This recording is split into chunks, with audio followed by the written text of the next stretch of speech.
Hello students, हम पढ़ने वाले हैं ग्रीन केमिस्ट्री के बारे में। तो ग्रीन केमिस्ट्री क्या होती है?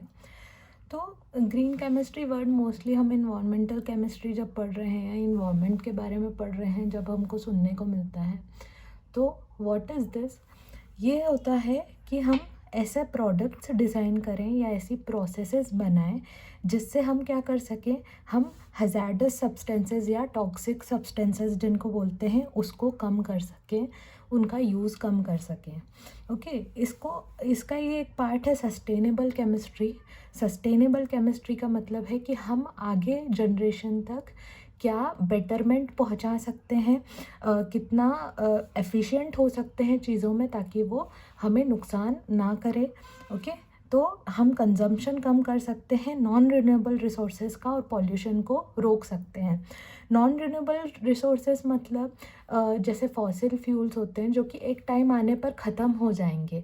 ओके, और वो ख़त्म होंगे तो डर सिर्फ इतना नहीं है कि वो ख़त्म हो जाएंगे, दूसरी चीज़ ये भी है कि जब ये पेट्रोलियम या कोल या ये सब चीज़ें ख़त्म होंगी तो वो ख़त्म होने तक हमारे जो एटमॉस्फेयर है उसमें पॉल्यूशन पैदा करेंगी।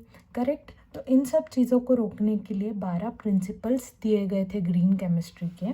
सबसे पहला है प्रिवेंशन, कि हम प्रिवेंट करें कि हम ऐसी चीज़ें यूज़ ही ना करें जो कि हमारे इन्वायरमेंट को अफेक्ट करता हो।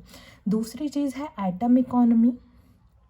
एटम इकोनॉमी में हम ये बोलना चाह रहे हैं कि अगर हम कोई रिएक्शन करवा रहे हैं उसमें रिएक्टेंट्स हैं और चीज़ें हैं हमारे पास, वेस्ट जनरेशन कम करें हम, तो इससे क्या होगा, इससे ये इकोनॉमी को फ़ायदा करेगा आगे जाके।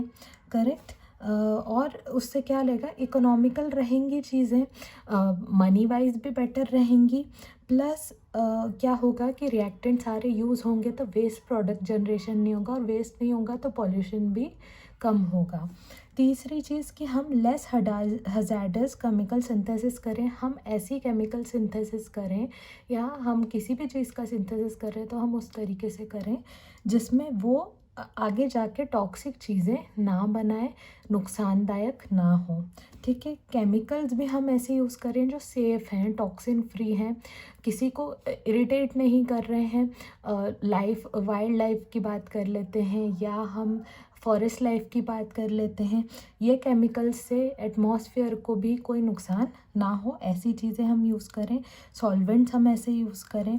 एनर्जी एफिशिएंसी पे ध्यान दें, ये बहुत इम्पॉर्टेंट है, क्योंकि देखिए अगर आप कोल यूज़ कर रहे हो एनर्जी बनाने के लिए तो वो एनर्जी कोल ख़त्म हो रहा है। अगर आप और किसी चीज़ के थ्रू एनर्जी बना रहे हैं तो उसमें भी एनर्जी की ज़रूरत तो होती है। ठीक है, अगर आप सोलर पावर को यूज़ करके भी एनर्जी बना रहे हैं तो भी एनर्जी एफिशिएंसी इम्पॉर्टेंट है कि एनर्जी कितनी यूज़ हो रही है। अगर एनर्जी बहुत ज़्यादा यूज़ कर रहे हैं हम तो हम वो चीज़ कहीं और यूज़ की जा सकती है, उसको भी डिप्लीट कर रहे हैं। करेक्ट? तो energy efficiency is important. Then renewable feedstocks use करना चाहिए, हम ऐसी चीज़ें यूज़ करना चाहिए जो रिन्यूएबल है। विंड एनर्जी की बात कर रहे हैं हम, सोलर एनर्जी की बात कर रहे हैं, वाटर एनर्जी या हाइड्रा एनर्जी की बात कर रहे हैं, जो कि क्या करेगा, जो कि ग्रीन केमिस्ट्री के बेसिस पे चल के हमें आगे जाके रिन्यूएबल और sustainable type of feed stocks देगा।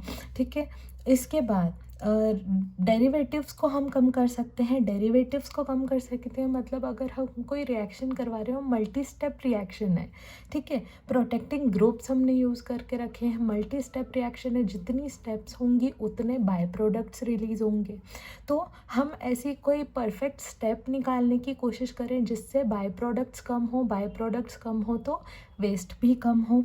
कैटलिस्ट क्या काम करते हैं? कैटलिस्ट किसी भी रिएक्शन को बढ़ाने का काम करते हैं। तो अगर रिएक्शंस ही फास्ट हो जाएंगी तो एनर्जी रिक्वायरमेंट कम हो जाएगी, एनर्जी रिक्वायरमेंट कम होगी तो ओवरऑल वो फ़ायदा ही करेगा हमको।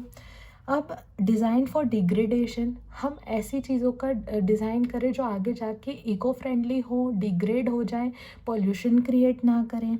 ठीक है, पॉल्यूशन प्रिवेंशन के लिए एनालिसिस करते चलें हम कि पॉल्यूशन प्रिवेंट कैसे कर सकते हैं। ओके, नेक्स्ट चीज़ है safer chemistry for accident prevention.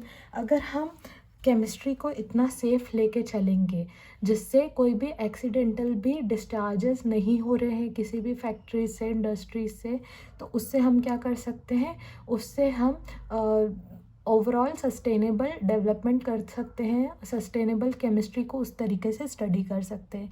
तो इन सब चीज़ों को स्टडी करना, अप्लाई करना और जो बुरी चीज़ें हैं उन्हें मिनिमाइज़ करना, हर एक चीज़ किसके अंदर आती है, ग्रीन केमिस्ट्री के अंदर आती है। और ग्रीन कलर हम वैसे भी एसोसिएट करते हैं बेटर इन्वायरमेंट से, ठीक है, इसीलिए यहाँ पर ये ग्रीन वर्ड लिया गया है। तो this was all about your green chemistry. Thank you.